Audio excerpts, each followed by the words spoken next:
This electrical installation appears to be non-compliant with standard electrical codes.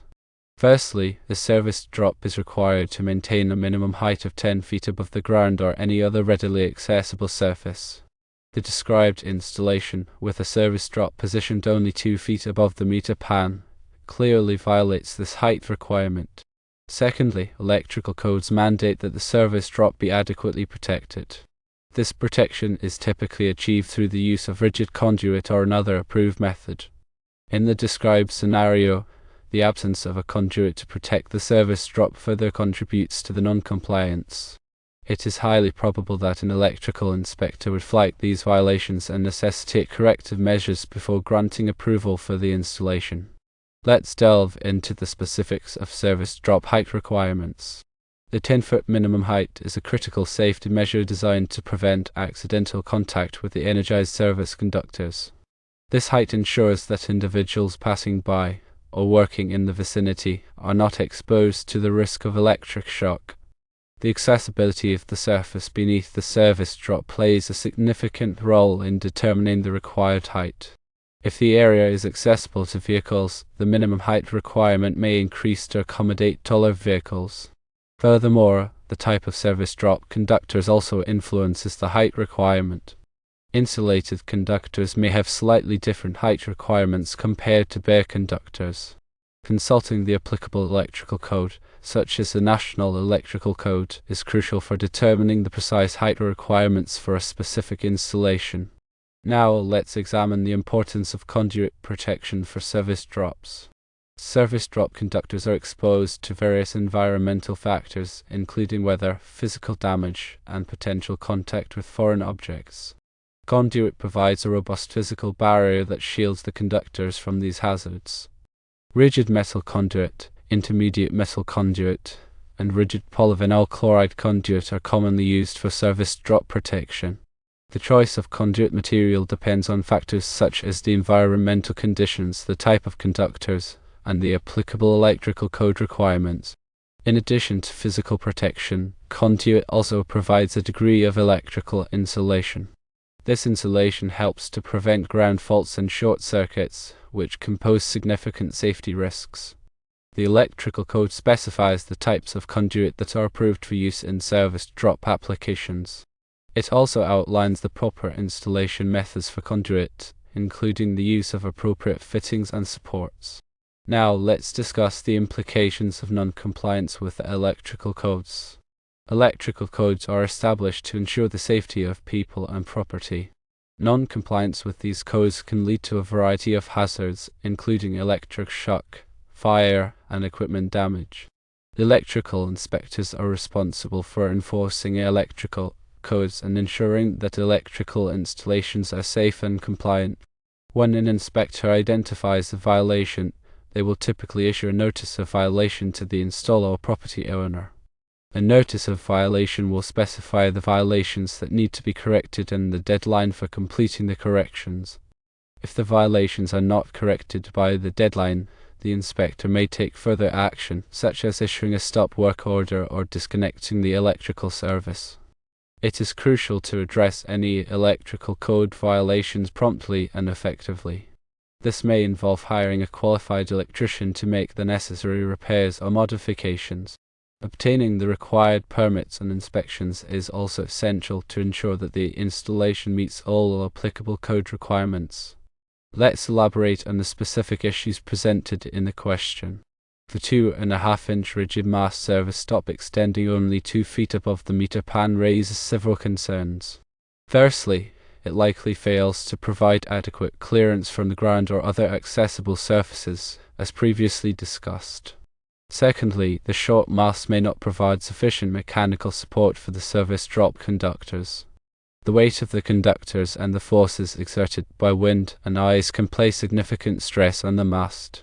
If the mast is not strong enough, it could bend or break, potentially causing the service drop conductors to come into contact with the ground or other objects.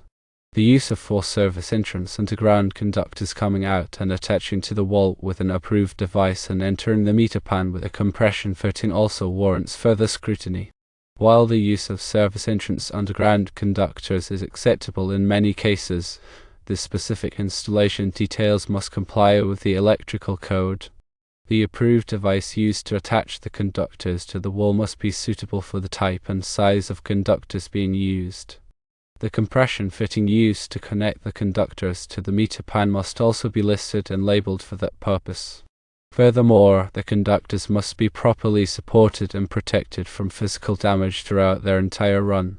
The question also raises the possibility that the 10-foot open-ended piece of rigid conduit might be considered a sleeve. A sleeve is a section of conduit that is used to protect conductors that pass through a wall, floor, or other obstruction. While a sleeve can provide some degree of protection, it does not necessarily satisfy the requirement for full conduit protection of the service drop conductors. The electrical code typically requires that the service drop conductors be protected by conduit for their entire length, or at least up to a certain point above the ground. A short sleeve may not provide sufficient protection from environmental factors, physical damage, or accidental contact. To summarize, the described electrical installation appears to be non-compliant with electrical codes due to the insufficient height of the service drop, the lack of adequate conduit protection, and potential issues with the installation of the service entrance underground conductors. An electrical inspector would likely require the installer to correct these violations before approving the installation. Consulting the applicable electrical code and seeking guidance from a qualified electrician are essential for ensuring that electrical installations are safe and compliant. Now let's delve deeper into the specifics of the National Electrical Code, or NEC, and its relevance to this installation. The NEC is a widely adopted standard for electrical installations in the United States. It provides comprehensive guidelines for the safe and proper installation of electrical systems and equipment. While the NEC is not law itself, it is often adopted by state and local jurisdictions as part of their building codes. The NEC contains numerous articles that address service drops, service entrances, and related topics.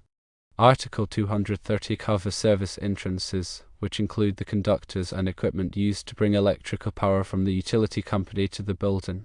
This article specifies the requirements for service conductor size, overcurrent protection, grounding, and other important aspects of the service entrance. Article 300 addresses wiring methods in general.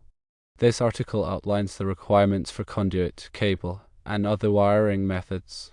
It also specifies the rules for supporting and protecting conductors. Article 310 covers conductors for general wiring. This article provides information on conductor ampacity, insulation types, and other conductor characteristics. In the context of the described installation, several specific sections of the NEC are particularly relevant. NEC Section 230.24 addresses clearances of service drops.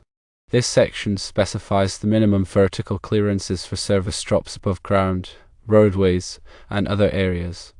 The clearances vary depending on the voltage of the service drop and the type of area below. NEC Section 230.9 discusses the protection of service cables and conductors. This section requires that service cables and conductors be protected from physical damage. Conduit is one of the approved methods for providing this protection. NEC Section 230.43 outlines the approved wiring methods for service entrances. This section lists the types of conduit, cable, and other wiring methods that are permitted for use in service entrances. NEC Section 310.15 details the ampacity of conductors. This section provides tables that specify the maximum current that conductors of different sizes and insulation types can safely carry.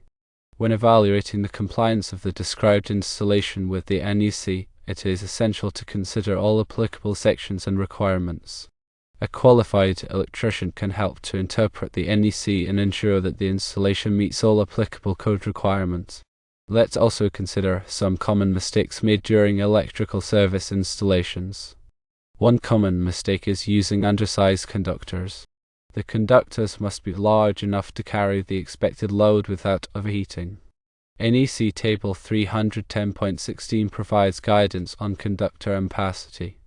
Another common mistake is improper grounding. Grounding is essential for safety and helps to prevent electric shock. NEC Article 250 covers grounding requirements. A further mistake includes failing to properly support conduit and cables. Conduit and cables must be supported at regular intervals to prevent them from sagging or becoming damaged. NEC Section 300.11 provides guidance on supporting wiring methods. Another mistake revolves around using incorrect fittings and connectors. Fittings and connectors must be listed and labeled for the specific application. Using the wrong fittings can lead to loose connections, which can cause overheating and electrical hazards. Another very common mistake is failing to obtain the necessary permits and inspections. Permits and inspections are required for most electrical work. Failing to obtain them can result in fines and delays. The permitting process ensures that the work is inspected by a qualified electrical inspector, who can identify and correct any code violations. To avoid these common mistakes, it is always best to hire a qualified electrician to perform electrical work. A qualified electrician has the knowledge, skills, and experience to perform the work safely and in compliance with all applicable codes and standards. They will also be familiar with the permitting process and can ensure that all necessary permits and inspections are obtained. Let's also touch on the importance of electrical safety. Electricity can be dangerous if it is not handled properly. It is essential to take precautions to protect yourself and others from electrical hazards. Always turn off the power before working on electrical circuits. Use insulated tools and equipment. Wear appropriate personal protective equipment, such as gloves and safety glasses. Never work on electrical circuits when you are wet or standing in water. If you are not comfortable working on electrical circuits, hire a qualified electrician to do the work for you. Remember, electrical safety is everyone's responsibility. By following safe practices, you can help to prevent electrical accidents and injuries. It is also important to have your electrical system inspected regularly by a qualified electrician. An inspection can identify potential problems before they become serious hazards. If you notice any signs of electrical problems, such as flickering lights, sparks, or unusual noises, contact a qualified electrician immediately. Do not attempt to repair electrical problems yourself unless you are a qualified electrician. Finally, let's discuss the importance of continuing education for electricians. The electrical code is constantly evolving, and it is essential for electricians to stay up to date on the latest changes. Continuing education courses can help electricians to learn about new technologies, new techniques, and changes to the electrical code. Many states and local jurisdictions require electricians to complete continuing education courses to maintain their licenses. Even if it is not required, continuing education is a valuable investment for electricians who want to provide the best possible service to their customers. In addition to formal continuing education courses, electricians can also stay up to date by reading trade publications, attending industry conferences, and participating in online forums and communities. By staying informed about the latest developments in the electrical industry, electricians can provide safe, efficient, and code-compliant electrical services. We've covered a significant amount of information about electrical service installations, code compliance, safety, and continuing education. Remember, working with electricity can be dangerous, and it's always best to consult with a qualified professional if you have any doubts or concerns. They can assess your specific situation, provide expert advice, and ensure that all electrical work is performed safely and in accordance with applicable codes and standards.